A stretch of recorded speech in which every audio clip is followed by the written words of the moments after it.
company, Snap Construction, for a free home inspection. This is Ryan, owner of Snap Construction. There are a lot of great construction companies in town. My advice is to take your time and do your research. Make sure they are locally owned and that they guarantee their craftsmanship for life. Also, you want to find a company that's been in business for at least 10 years. You want to work with a company that's going to be there long after the work is done.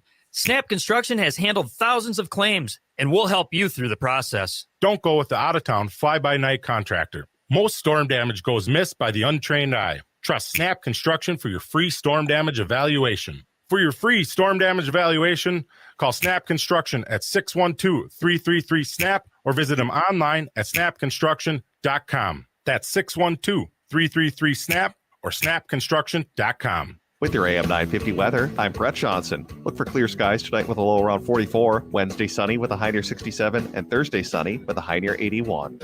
The next time you're out in South Minneapolis, make Nightingale off 26th and Lyndale your go-to dining option. It's a comfortable neighborhood restaurant that features a delicious menu of American classics plus a wide drink and cocktail selection. Current hours are 5 p.m. to 1 a.m. daily with a full menu until midnight. More at nightingalempls.com. Portions of the following program may be pre-recorded. The views expressed and the opinions given by the individual host, guest, random reptoid, or chupacabra may not necessarily reflect those of AM 950 Radio, its affiliates, or its sponsors. Now, it's time to step into the unknown.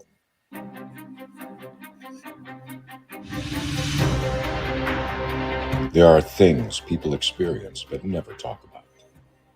A shadow moving in the corner, flickering of the lights, a disembodied voice. We invite you to talk with us. Share your story, share your experience, because this isn't just your story. This is our story.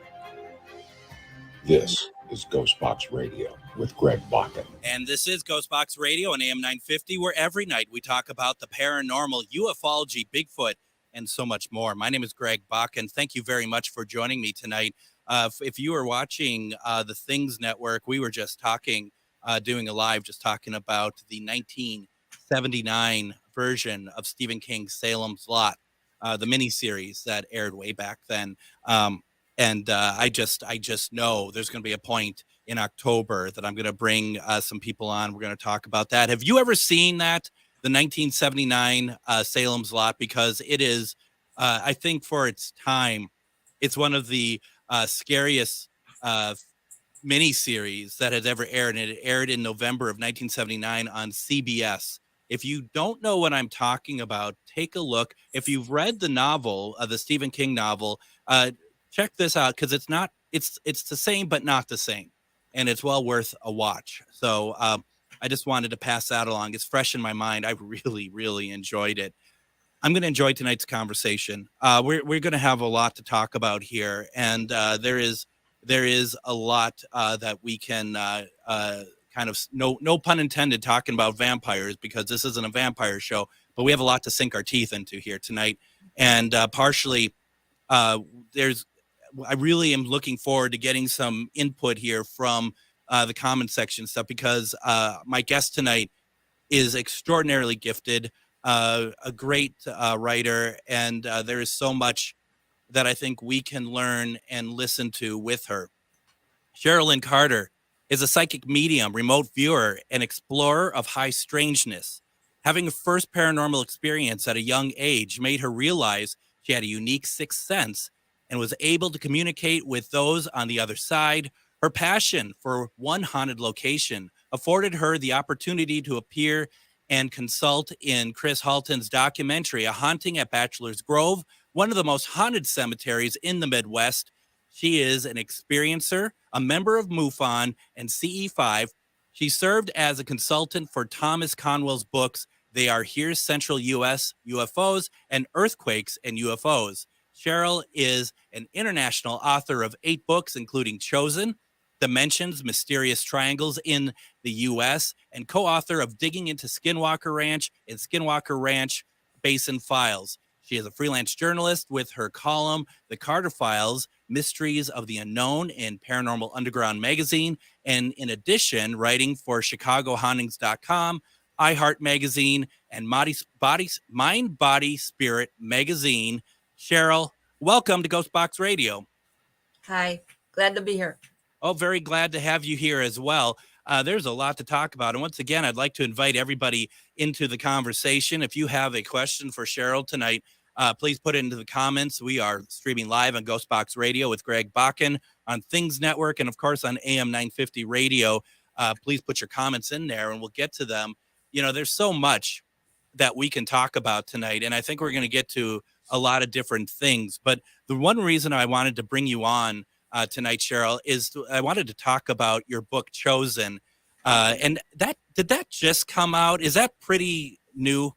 I'd say 6 weeks. I'd call that pretty new then. I thought so. And I apologize that I'm sounding so like I'm unsure, because sometimes I will bring people on and we'll talk about their new book and they'll be like, yeah, that new book I released in 2020. And, you know, I think I know, and I clearly don't. So thank you very much for that. Cheryl, what's Chosen about? It's about real UFO encounters and abductions. And the fact that you're getting people to give their story to you, Right. And I mean, we all hear stories about these things, but I wanted to bring the human aspect. How did these people feel? What happened to them after this event? How did their lives go on? How did they change? right? You never hear that part of the story. It's strange in a sense that a lot of times these stories are looked at as curiosities, aren't they? Mhm. Opposed to what you just said. When you're talking to these people about their stories and the angle that you chose, was that releasing for them in terms of someone actually finally kind of paying attention to more than just the aspect of oh, I may have been abducted by something? Well, that's what they all felt, because they've gone through hypnotic regressions too, and like their lives have just really changed. And we don't ever look at it that way. We go, oh, this happened. They lived happily ever after. Well, they didn't. No. Nobody lives happily ever, because you are a total different person after this. And the fact of the matter is I apologize because you had sent me the book and it got lost in email, and you did send it. I just did not seem to get it, so I didn't get to read it as much as I should. Were a number of these people that you got their stories from, did they get repeat abductions? No, I didn't see anybody that got repeat. They only got it once then. Yes. Okay. Yes. But I mean, once is enough, isn't it? I don't even want to do it once. That's okay. Right, exactly. Now, have you I'll ever watch from behind this? have you ever been abducted? Have you ever had any experience? I've seen things in the sky, but they don't need to come down and visit me. That's okay. I got to tell you, and I'll keep it quick because this isn't about me. But I did, you and I were talking about spirit box sessions prior to the start of the show. And I did do one where I was reaching out to, specifically trying to reach out to some kind of alien frequency. And everyone started to feel odd. It was a Facebook Live, and everyone started to feel odd about it. Mm-hmm. And the box, this wasn't the Spirit Box Pro, it's just a regular SB7, and it starts to go faster than it's supposed to. The sweep rate starts really going faster. And people start to feel ill. I start to really feel like I'm losing it. And it kills my phone. I can't get it to restart. But as a psychic medium, as someone who can feel energy as you are, I'm sure you understand when you feel there's some kind of energy in the room that suddenly wasn't there before. It's almost like that there's something like in the corner just watching me. That shouldn't be there, yeah. That shouldn't be there. The next day, for no reason, I'm just sitting there, like I'm still kind of out of it a little bit, but I'm trying to get something done at home, and all of a sudden, blood just starts coming out of my nose. And I've never had it, and it's been kind of the start for me of kind of a downhill kind of a kind of a lump in my life, to be very honest, which only now I feel like I'm starting to get out of. And I can't say, like they can in your book, I can't say that's an alien situation, but what was I asking for? And what did I get? And stuff like, that sort of like, just like the nosebleeds and stuff like that. What's going on here? I don't know. But even on my scale, whatever that was, it has stayed with me. There isn't a day that goes by, Cheryl, that I don't think about that. And I think about that with the book that you've written about how these people must still feel about their experiences. You could have had something interdimensional. I mean, we don't know who we talked to. Totally. Absolutely. Totally. And how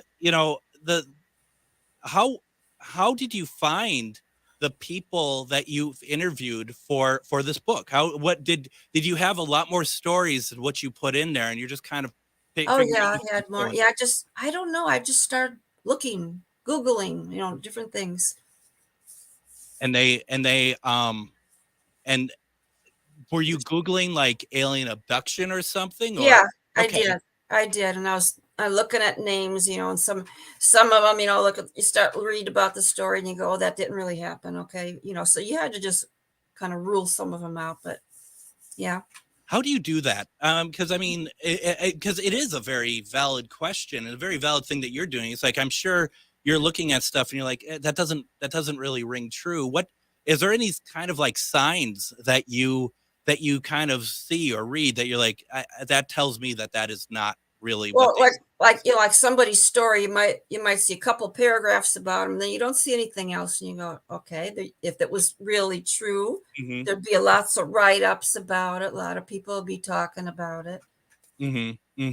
So do you have did you have any problems with getting these people to share their story, or were they pretty okay with it? No, they share. Yeah. It's interesting because I think some people also keep it very right close to them. So I just, sometimes that's why I asked, because we did a program and a friend of mine, she shared her experience for the first time. And what happened after that was really, I felt so bad because she instantly regretted publicly sharing it. So, do you have any thoughts on that in terms of people who are like, they don't want to share it? They think they're really worried about sharing it or what people think. Do you have any thoughts like on how, whether it's like, it's best to share it, or you think that's just more of like just a very personal sort of decision? See, I think it depends on which group of people you're talking to, because there are people that are going to say like, you're nuts. Right. And there's other people that are going to understand. So you do have to be careful. Even when you're a paranormal investigator, you have to be careful. I don't tell everybody I'm a psychic medium, because there's people that think I'm a nut too. So you got to just watch who you tell what with, how much you share with them. Do you think it's gotten better over the past? Oh, absolutely. Year? Yeah.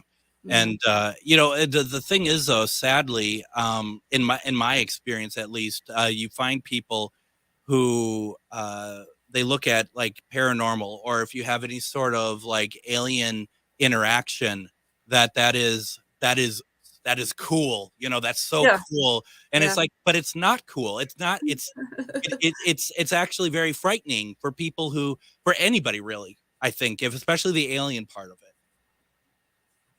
Yeah, I hear people say, "Oh, how cool! I wish I could be abducted." No, you don't. Exactly. I mean, and I've had people when I shared, and I'm hoping that someday they'll come on the program and talk about their experience, but they're unsure.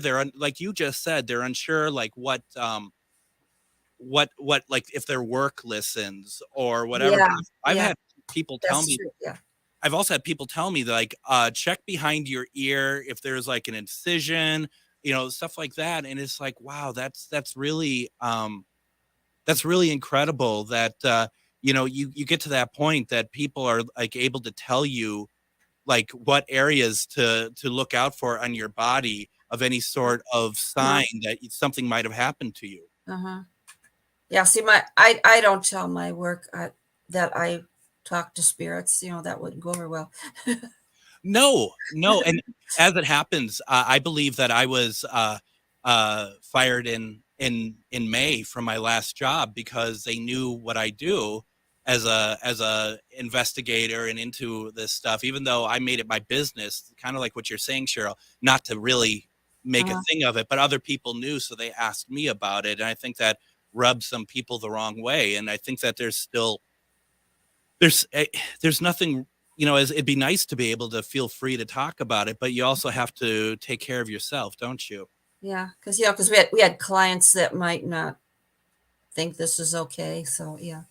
Yeah, no, absolutely. And that's one of the things that I find, very interesting because, like, for me, the people who do know, they at the work I was at, they sensationalized it. And, it's not good. Now, someone like yourself, if your work doesn't know, how do you keep it quiet? Because you're kind of all over the place. You're not quiet about being a part of this community, Cheryl. I don't think they come to Facebook. I was gonna say, do you go by a different name or something? No, I don't think they look at Facebook because they never ask me. That's incredible. It's certainly one of those weird situations where you want to be able to share. You think that it's getting more accepted, and you find that it only takes one person, I think, Cheryl, that can kind of ruin it for everybody in terms of people who don't like it. Yeah. What I think I'm going to do, I think I'm going to go ahead and I'm going to take my first break here. And what we're going to do when we come back, if you have questions for Cheryl, put them into the chat. We got some comments we'll read. I want to talk about how Cheryl decided to write this book. We have so much more to talk about. You're listening to GhostBox Radio on AM 950.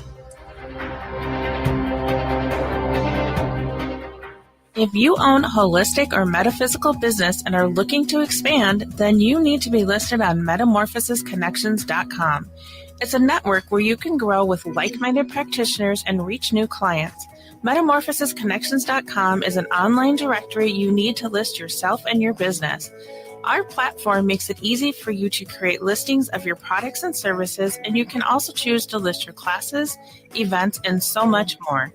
Metamorphosisconnections.com helps you create weekly and monthly promotional ads targeted towards your potential clients and promotes them for you via social media and newsletter. There are clients searching for your specialty right now. Let us help them find you. Start your listing today so you can share your own unique gifts and talents by finding the level of membership that best fits your needs. Let us help you reach your clients that are searching for what you do. Visit metamorphosisconnections.com and sign up today. It's the start of our favorite season in Minnesota, football season. That's right, with all the hype and action this season brings, we know things can get loud and messy quick. Before you invite your friends and family over to watch the big game, you better call my cleaning heroes at Zero Res to clean up all of those fumble moments in your home. Lucky for you, you can score big this month with great savings. Right now, you can get your entire home zero-resified from Minnesota's ultimate carpet cleaner and get 3 rooms of carpet clean starting at just $149. It's also a perfect time of year to get your air ducts cleaned this month with $100 off your air duct cleaning. And air duct cleaning will help alleviate allergies and asthma. You will enjoy less dust, lower energy bills, and your home will stay cleaner longer. Schedule your appointment today at ZeroResMinnesota.com or by calling 952-ZERO-RES and asking for the AM 950 special. Zero Res.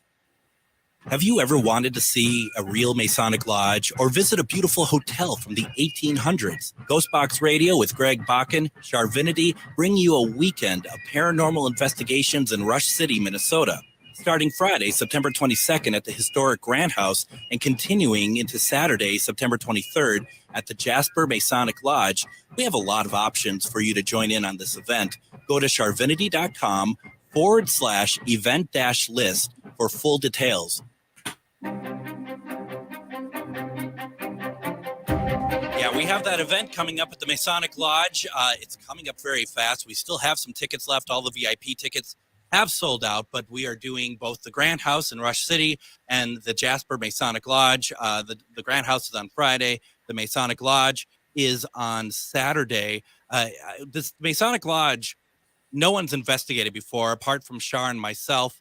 So it's a new territory. It's really pretty cool. You can get tickets. Go to charvinity.com/event-list. Check it out. See what's available. It's going to be a lot of fun. That's September 22nd and 23rd. We got some comments, Cheryl, that came through that I just want to read. First of all, Joanne says, Shar should read stories out loud.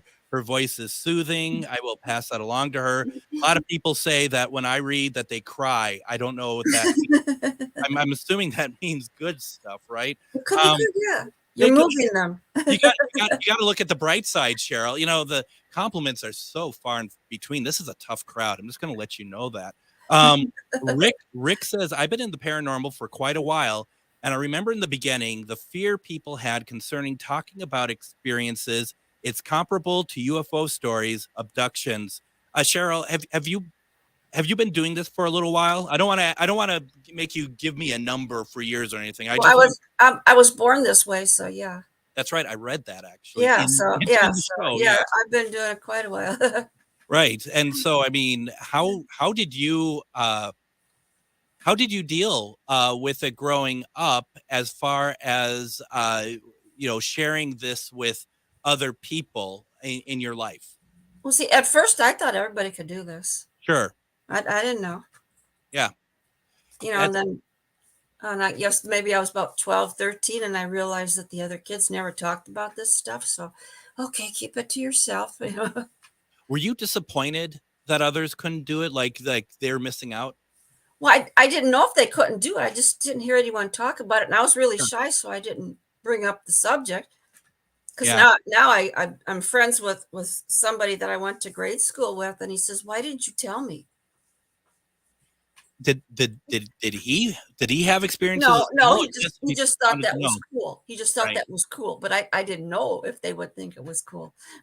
No, I mean, and yeah, I totally get it. And people label people, especially kids. They can be very cruel, can't they? Yeah, that's what I was afraid of, and I went to Catholic school and all that stuff. So, yeah, I did too. Yeah, so, boy, if I had, I mean, and those are uniforms, and like I was a growing boy. I'm 6'1", and when I'm in third grade, I was like 5'12", and so my blue corduroy pants would rise up because I'm growing by the day.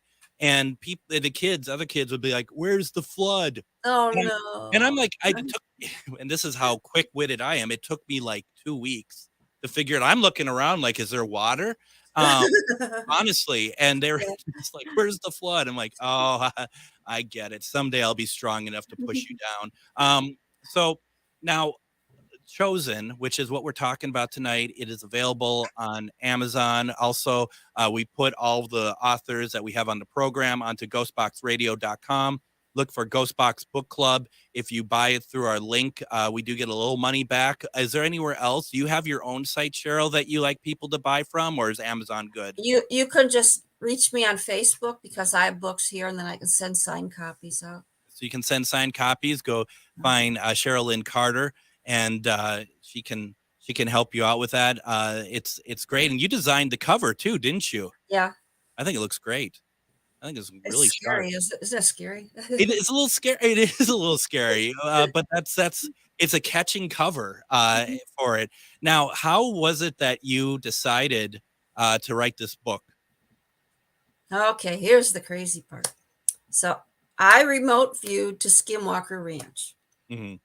And after I did that, I got a binary download, which reminded me of the story of Rendlesham Forest. Okay. So then I got to write a book about all these other things. I guess that's what was telling me to write this book. Maybe that's what the download was. I don't know. Right. And for those who are might be a newer concept, what is a binary download? What does that mean? It's just binary code is just zeros and ones. Right. A big series of zeros and ones. And does it show up that way for you yourself, or is this happening when you are sleeping or something like that? I was wide awake and I could see it, but I mean, there's no way I could write it down. It was going so fast. And Right. I don't know what it said. It's almost like one hard drive transferring material and data to a second hard drive, right? Yeah, really fast. Yeah. Really fast. Wow. And so you're basically told you need to write this book. Yeah. Why do you think that you were told to write this book? I said just so that people can be aware that when someone has an encounter or an abduction, that life doesn't go on as usual, because there's Right. nothing usual about it anymore, and No. people need to understand that. Do you know of any sort of like support groups or anything for people who have been abducted, and that maybe it's just kind of a safe place for people to be able to share their experiences or just be able to be around other like-minded people? Well, you can join your local MUFON chapter, because we have meetings every couple months, Mm-hmm. and people can come there and you can tell your story to each other. Nobody judges you, and you're going to meet somebody else that has a similar story. How long have you been part of MUFON? 7 years.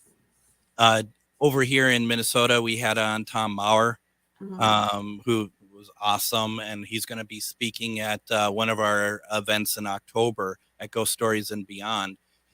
And I think it's really good that, at least in Minnesota, I don't think there were a lot of people that realized that there was a MUFON chapter or presence in the state. And I do you feel like MUFON is getting its message out well enough, or do you think that needs to improve at all? Well, see, that's up to each individual state, how much that they're advertising, come to our meetings and stuff. And so your area is doing all right then. Yeah. Yeah. And what role do you play in MUFON? What do you often do when you're part of with that group? Well, I collect all the money when people come in the door every meeting. Oh, okay, well, that yeah. works. Yeah, but I mean that's it. I don't really. I'm studying to be a field investigator. You have to take a test. I haven't passed the test. I want to be a field investigator. Yeah, is that difficult to do? And I apologize for the really green questions, but I have no idea. It's a very interesting subject, and MUFON, I've heard of MUFON for decades, but I really don't know how it works. Well, it's a big, thick book I have to read, and there's an online test, but it tells you like how to talk to the people that have seen something, and when they tell you what you see, now you got to go back and check what the weather was at that time, what kind of star systems were out at that night, were there any satellites? They're teaching you all the stuff to look at, so you can say, oh, this is what it is, this is what it wasn't. Mm-hmm. So it's important to know all those things. You wouldn't believe how many people see the Starlink go by and think that they're seeing UFOs, but they do. That's been very prevalent, hasn't it? Yeah. Yeah, I've been seeing a lot of people talk about that in particular. You had mentioned that, seeing them from afar. Have you had that experience where you've seen an unidentified object that you really cannot explain what it is?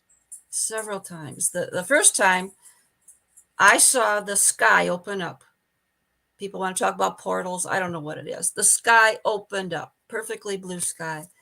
And the silver craft came out, and it's just hovering there in the air. And I don't know how, maybe I'll watch it for like 10 minutes or something. I can't believe no one else was looking. Everything around me seemed to just go in slow motion. Maybe I'm the only one that saw it. Maybe I wasn't supposed to see it. But then it just went right back into that hole, and the sky sealed up. That was crazy. I've also seen light rods in the sky. They're not solid. They look like the sun, but they're rods of light. I don't think you can see this. Sorry, I can't. Mhm. I'll send it to you. Mhm. This is what I think. If you're seeing it looking something like this, which I know you can't see, I'm holding a picture up to the camera for Cheryl to see. As a matter of fact, I'm going to send it to you in Messenger real fast, because this is what I had seen with my friend John at his house, and everyone was like, "Well, that's Starlink," and it isn't.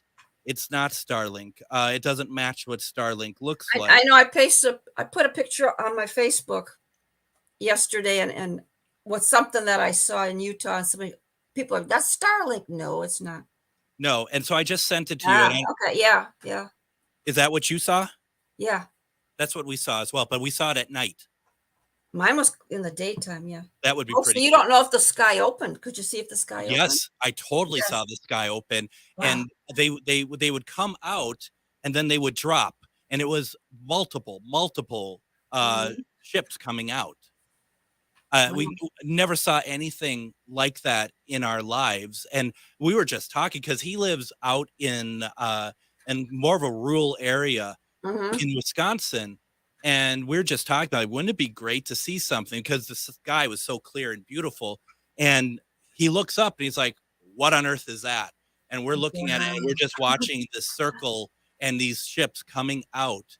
And, and his wife was like, well, that's Starlink. And it's just like, no, what Starlink is looks very different from that. I understand that's I can understand why you think that we would think it's, not Starlink, but it truly was something pretty crazy. Starlink is a row of lights, and it's a straight row of lights. It doesn't move up and down.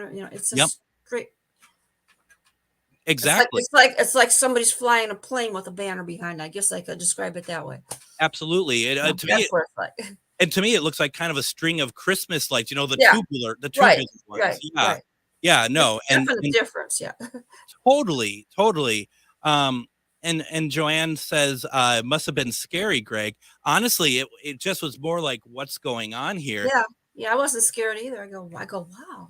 Yeah, I mean, it's like we saw something truly unique. Maybe what might be a little scary about it is the fact that so many ships were coming out. Yeah, how many did you see? We lost count. Wow. I mean, we just kept watching, and one right after the other. And the thing was, like I said, it would come out and then the ship would drop and then move forward. And that was, it's kind of like, are we being invaded? I mean, like, what's happening here? And then they just all took off and they were good. Yeah. Wow. No, it was incredible. And I will never forget that. No. And I am so happy that it sounds like you saw what we saw, because it's hard to explain to people what this is without them saying, like we just said, it's Starlink. So no. Now, getting back to Chosen, which is available on Amazon, or you can reach out to Cheryl Lynn Carter herself on Facebook, and you can buy it, and she'll send you a signed copy, which is always fun. Is there a story in the book that you find to be a favorite of yours? Oh, let's see. Let's talk about Mario Woods. Okay. Because I don't know if everybody knows that he just recently talked to Congress about his adventure. Yeah. So Mario Woods, he was stationed at Ellsworth Air Force Base in Rapid City, South Dakota. Mm-hmm. And it's part of a NORAD, the North American Aerospace Defense Command, that's inside the Cheyenne Mountain in Colorado. Mm-hmm. And they oversee nuclear defense systems. So this Ellsworth actually had missiles there, 15 Minuteman ballistic missiles. And they had little different areas around there. So one night, it was in November, and he was outside with his partner, Michael Johnson, and they looked up in the sky, and they saw these lights. And he thought they looked kind of strange, so he got the facility lights. You could maybe think about a football stadium and the big lights that they have. Absolutely. So they had lights like that, and so he he started flashing the lights at this object. Mm-hmm. And they flashed back at him. He goes, that's kind of strange. Is it a helicopter? What, somebody playing tricks on me? And he flashed them 3 times. They flashed back, went back inside. He says, hey, come on outside. There's something happening out here. So Sergeant Johnson comes out and he goes, watch, I'm going to flash the lights. They flashed the lights, flashed back. He's just going, yeah, okay, whatever. So they went back inside. Yeah, and then it was gone. He goes, well, maybe it was a helicopter. Maybe they were playing games with me. Mm-hmm. So about 10:30, you're watching TV, and they got an emergency call. It was called a Situation 4, which means that the outer and inner alarm was activated over on November 5. Now, they were stationed at November 1. Mm-hmm. So they had to drive over to the gate, and they had to inspect, was it a bird over there or something, something happened. They had to go inside, walk around, see if anybody's on the premises, and they'd have to go reset things. Everything would be cool. It's just almost a normal thing. So they get up to the gate, and all of a sudden it's lit up like it's daytime. This bright light, and there's this huge ship over November 5. Oh, wow. And he says, I don't know why I did this, but I crawled out of the window of the truck. He says, I didn't get out. There was some reason I didn't get out. And I reached out with my mag light and I started flashing the ship again. And it flashed back at him.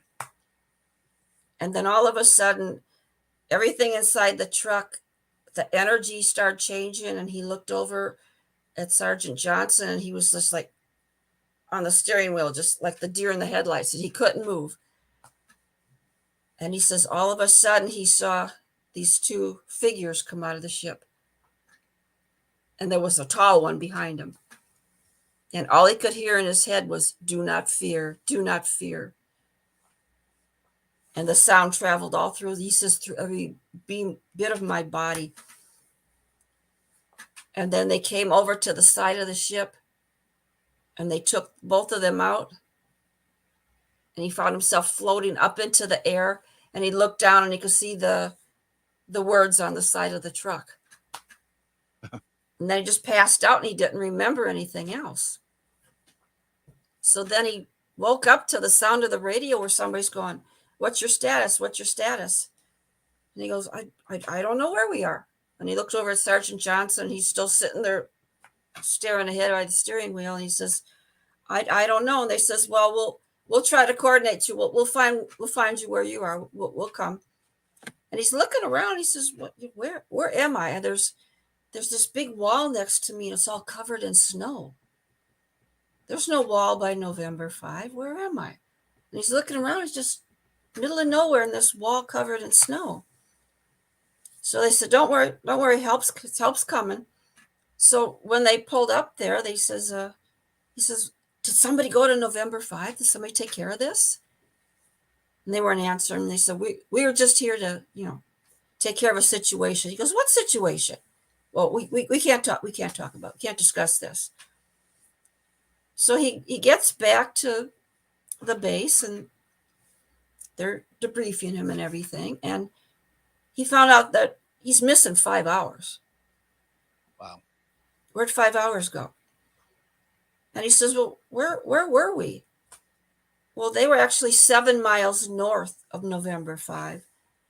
And that big wall that they saw was the backside of the Newell Lake Dam. And they were sitting on a little section of the runoff. If Sergeant Johnson would have opened the driver's door, he would have fell over the ledge. They don't know how they got in there because there was hardly enough room for them to park. Hardly enough room for them to get to that part where they were. Then there'd be no way to turn around. And he goes, how did we get there? Oh my gosh. So then they took him back. They're talking to him, and these men in black suits were talking to him. And they had him sign a report, and the top of the paper said UFO on it. And then they had him sign an NDA, a non-disclosure agreement. And he's just very confused. but then he did a regression. Mm-hmm.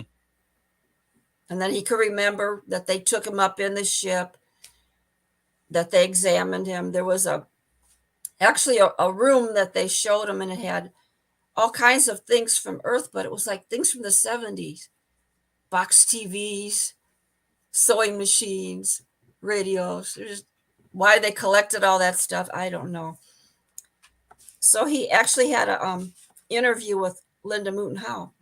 Okay. And he says, well, while he was there, at the gate, before they took him up into the ship, he says they had flashes of my life. Every part of my life flashed before me. And he says, I believe they can separate your mind or your soul from your body and analyze it to see what's going on. Wow. So I just thought that was very interesting. That's incredible. Can we do this? Because I need to take a break here. Let's do this. Let's dissect this story, no pun intended, when we get back. Also, anyone have any questions, put it in the comments or put any comments in as well. We're talking with Cheryl Lynn Carter. We've been talking about Chosen. You're listening to GhostBox Radio on AM 950. Reach your highest level of consciousness and well-being with metamorphosisconnections.com. Metamorphosisconnections.com is an online directory of the best holistic and metaphysical practitioners to help you make your most informed choices. You can search metamorphosisconnections.com for classes, events, wellness and life coaches, plus metaphysical products and shops. You can also search for a wide array of healers from all modalities, including EFT, sound healing, energy healing, light therapy, ancestral healing, shamanic healing, reflexology, past life regressions, hypnotherapy, yoga, and more. And if you're not sure where to start, the search feature on metamorphosisconnections.com is tailored to help both those who know what they are looking for and those who are just starting. Come explore the possibilities for your higher self by visiting metamorphosisconnections.com. Their experienced practitioners can guide both beginners and those that are already on their spiritual journey. That's metamorphosisconnection.com, your link to direct you on your spiritual transformation. I'm the host of Exploring Sovereignty with Elizabeth. In this radio show and podcast, we have conversations with heart-centered thought leaders to explore their pathway to becoming free, and we will shine a light on what has been hidden, often in plain sight, what they pay attention to, and how it has transformed them and others into a higher level thinking and feeling state during this time of great change. Explore being consciously aware, authentically free, and courageously sovereign with us. Sundays at 11 a.m. on AM 950, and check out our early release episodes that drop Thursdays on your favorite podcast apps. Have you ever wanted to see a real Masonic lodge or visit a beautiful hotel from the 1800s? GhostBox Radio with Greg Bakun, Charvinity bring you a weekend of paranormal investigations in Rush City, Minnesota. Starting Friday, September 22nd at the historic Grant House and continuing into Saturday, September 23rd at the Jasper Masonic Lodge, we have a lot of options for you to join in on this event. Go to charvinity.com/event-list for full details. With your AM 950 weather, I'm Brett Johnson. Look for clear skies tonight with a low around 44, Wednesday sunny with a high near 67, and Thursday sunny with a high near 81.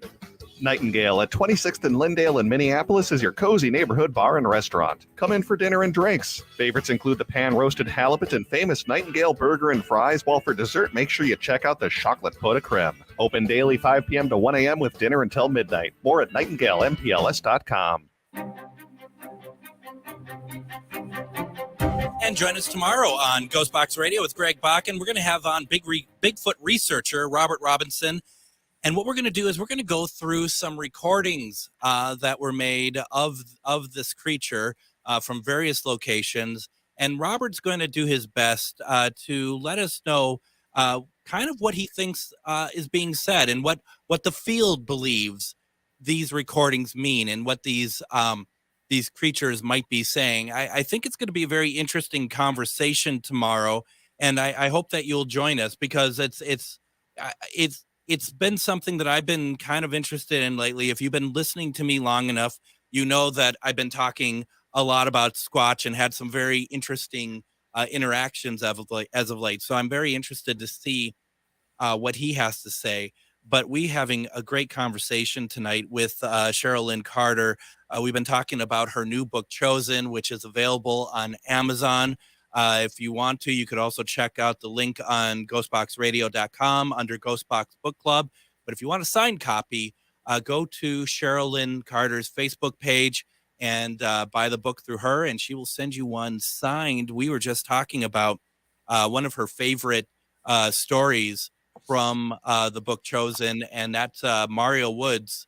And a couple comments have come through here. So Joanne said earlier about my UFO thing. She said that must have been scary. No, Joanne, what was scary is what Cheryl just read to us. And Joanne asked, how did they get off the rock? And I was kind of wondering that too. Were they like pulled off? Did a helicopter come and take them? They were. That's I said, there was nowhere to turn around, but they were positioned in such a way that they could just drive out. So they just went forward. Yeah. So when the ship picked them up, they made sure they put them down so they could get out. It's crazy. It is crazy. Now, also along with that being a military situation, did he think at all that any kind of whatever alien this was trying to get sensitive military information from him, or just kind of a luck of the draw of what they were, who they were grabbing? They were just grabbing humans. Yeah, they weren't asking them for any military information. But why are they hanging around military installations where there's missiles? That's a good question. It is. Now, there's a lot of that. Well, exactly. Do you subscribe to the thought and theory that our government works with any aliens, or do you think that that's complete hooey? I've heard that. What do you think? It's possible. I mean, anything's possible, right? Yeah. I mean, I know people are bored every time I say it, but I really wish that there was like a gray that is like in some military uniform that works with the government. I just, Sergeant Gray or or Captain or Admiral Gray. But I mean, you got to wonder, and I hear so many, we talk to so many different people, Cheryl, that the it's such a range of what people think our military and our government, our interaction with aliens, it covers the gambit. It's impossible to know really based on who we're talking to, whether or not that's happening or not. And I kind of wish it was. I don't know. Do you? Well, I mean, we think that we're hoping that they are communicating with somebody, but yet we have all these questions about why are they flying over military installations where there's missiles? If they were communicating with the government, then they would already know this. Well, that's true too. So that's kind of yeah. I mean, why don't they just go, and you always wonder what the purpose, like what's the purpose of all of these abductions for this race? And do you have any sense? I mean, and this is probably a very bad question, but do you have any sense do you feel like it's all the same type of alien race that's been doing these abductions, or you think it's a gambit of different species? Well, with all the stories I have, they all look different. So, right. I think they're just like us. We all look different, and who knows? They could come from different places. We think they're just going from one place, but yeah, all these creatures that have been shown here, they all look different. Yeah, and they all do. Well, I was going to say they all have big eyes, but in one case, they didn't have any eyes. That's true. And that's something that I think needs to be pointed out about this excellent book, is that there's some good visual references, and here's some pictures and some drawings by different people in here. This is a really you're looking at the children's drawings? I'm looking at the children's drawings right now. That's something, isn't it? Oh my gosh. Drawings by students, a witness capturing the horrified look on students' faces. And that's from the Cynthia Hind interviews. Yeah, that was in Zimbabwe, and it was children from ages 6 to 12. I mean, this is incredible. I mean, and I give you a lot of credit, Cheryl, for having all this visual in here, because that really helps me understand what they're talking about here. It really helps, and it makes it, not to say that I would disbelieve this, but it makes it that much more real, I think. Yeah, because you can describe something in words, but those children's drawings, that's just. And the thing is, they tried to tell the teachers what was going on. That before Cynthia got there, and the teachers go, there's nothing outside. Let's just get on with their day. Well, that they can't. Everything's changed now. They can't get on with their day, and so they went home to tell their parents, and they didn't believe them either. Now, No. here you are. You got this scary thing that happened to you, and you can't talk to anybody about it. And Now, the one girl that there's a couple of them that have actually they're talking about it now, and they're like in their 20s, and her name is Emily Trim, and she actually does paintings. You see some of her paintings there in the book, and she does all these paintings of what she saw. And one of her famous paintings is a little girl with pigtails and a zipper on her mouth because she wasn't able to talk about it. wow. And she says now that I'm speaking at MUFON events and stuff, she says now the little girl doesn't have to have a zipper anymore. She's not afraid to speak. Wow. But I had to find that drawing. I had to find that. Yeah, I can understand why. And I think that this is a great book for those who have had experiences and that they don't know how to articulate it. You know what I mean? That articulate their own feelings, I guess, and that they can understand and maybe see similarities to what's happened to them as well. Well, and you can see there's a lot of military people in this book, Yeah.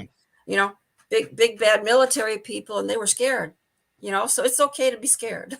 It totally is. Now, speaking of military, Rick had a question for you. He wanted to know what's your opinion on the so-called disclosure from the government officials or the military experiences, Air Force, Navy pilots. And I mean, obviously, we just talked about one that's not necessarily directly to I think what he is specifically talking about, like the Grush stuff. What are your thoughts on that, Cheryl? I believed him. I like to hear more from this guy. I really do. Do you think, they say that they're going to have more hearings, and like I talked to like Erica Lukes about it, and she's like, I don't think we're going to see any more hearings at all. She thinks that's lip service. What do you think that we're going to see more? Do you think that this isn't a closed book on this conversation? I don't think we're going to see more either. Yeah, I don't think they liked all the stuff that he was saying. I think they wanted to shut him up when he was talking. Well, and it's interesting because it felt like that when he was not in the hearings, he was like doing outside of the government hearings. He was sharing more information. Right, I mean, right, not a lot more, but it certainly is. It kind of felt like that. Let's do this. Maybe we'll quiet some people down a little bit. I don't know. Cheryl, you always wonder what the true point is of anything, right? Like what's really happening, and I never know. I never know. Yeah. They just said, okay, we got to throw them some more breadcrumbs, okay? Right. Exactly. First we show them the Tic Tac, okay? That now we need a little more. Let's throw them some more breadcrumbs. So we're over here doing something else. And it took years for the Tic Tac video to come out. Yes. Years. So I don't know. And when he was actually one of the people talking, and I wasn't very impressed with him. Exactly. Exactly. And he's showing up in more and more stuff is what I'm seeing. Now, we have just about a minute and a half left here. We're already through. Joanne has a comment. She just says telepathic. And in that story that you had talked to us about, that was what was happening to him, right? He was getting messages telepathically, right? I'm understanding that correctly, Absolutely, right? Yeah. And the children got telepathic messages, yes. Unbelievable. I mean, what an incredible situation. And once again, folks, I'm going to say it again. definitely check out this new book, and go to Amazon and see all the other stuff that Cheryl has written, and go and if you haven't done so, check out Paranormal Underground magazine for her column, the Carter Files, Mysteries of the Unknown. There's so much to talk about. There's other things I wanted to talk about here. We didn't get the opportunity to do so because maybe for next time, Cheryl, I'd love to talk about CE5. Okay. I'd like to talk about your other books as well. And that I think you know that we had Tom Conwell on the program as well. Mm-hmm. And that was he's something else. I love him. Yeah. He's great. He's great. Maybe, you know what? Maybe what we should do is have you both on at one that'd be cool, yeah. I think that'd be a lot of fun. Cheryl Lynn Carter, once again, the book is called Chosen. You can get it at Amazon, or you can get a signed copy if you reach out to her directly at Facebook, or go to ghostboxradio.com, Ghostbox Book Club. Click the link there. Cheryl Lynn Carter, thank you so much for joining me tonight. What a great conversation. And if you've read my book, please do an Amazon review, because it's very important to do reviews for authors. Absolutely. We'll see you tomorrow with Robert Robinson. Come on, you know it's true. Work is almost bearable when the Stephanie Miller Show is on. AM 950 KTNF.